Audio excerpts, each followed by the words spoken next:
আসসালামু আলাইকুম হুজুর, ভালো আছেন? জি আলহামদুলিল্লাহ, আল্লাহ তাআলা ভালো রাখছে। আপনি ভালো আছেন? হুজুর আমি আব্দুল্লাহর আব্বা। ও আচ্ছা, তাই নাকি? হুজুর, ছেলেটা নিয়ে অনেক চিন্তায় আছে। একটুও পড়ালেখা করতে চায় না, অনেক দুষ্টামি করে। আমার আরো দুইটা ছেলে মেয়ে আছে। একটা ছেলেরে পড়াই মোটরডেম কলেজে, মেয়েরে পড়াই ইংলিশ মিডিয়ামে। তারা খুব ভালো রেজাল্ট করতেছে। মাশাআল্লাহ, তাহলে তো অনেক খরচ। জি হুজুর, তাদের খরচ দিতে দিতে তো ফকির হয়ে গেলাম। হ্যাঁ, তা তো হবেই।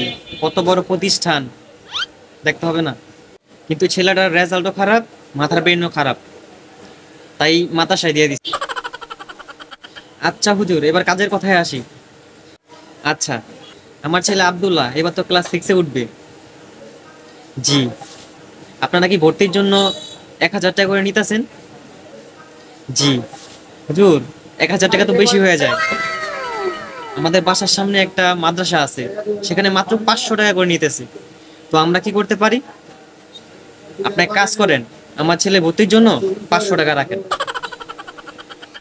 ভাই শোনেন, আপনি এক কাজ করেন, আপনি আপনার বউকে একটা ফোন দেন। কেন? ফোন দিয়ে জিজ্ঞাসা করেন আমাদের মাদ্রাসায় আপনার ছেলে পড়ান আব্দুল্লাহ, সে আপনার সত্যিকারের সন্তান কিনা। লা হাওলা ওয়ালা কুওয়াতা ইল্লা বিল্লাহ। কি কইতাছেন এইসব? কি বললাম বুঝেন নাই? আপনার বড় ছেলে, তাকে আপনি মোটরডেম কলেজে পড়ান লাখ লাখ টাকা দিয়া। আর আপনার ছোট ছেলে আব্দুল্লাহ, তার ভর্তির জন্য 1,000 টাকা মাত্র, সেটা আপনার কাছে বেশি হয়ে যায়। না হুজুর, আর কি মাদ্রাসায় তো বেশি খরচ নাই। কি খরচ আছে আপনাদের? আপনি ঠিকই কইছেন, মাদ্রাসার ভিতরে আল্লাহর রহমত আছে, আর স্কুল কলেজে আল্লাহর গজব। আপনারা যখন মাদ্রাসায় আসেন, তখন আপনাদের মনটা এতটুকু হয়ে যায়। অপরদিকে মাদ্রাসা যখন নিরুপায় হইয়া কালেকশন করে, তখনই আপনারা বলেন মাদ্রাসা নাকি ভিক্ষা করে।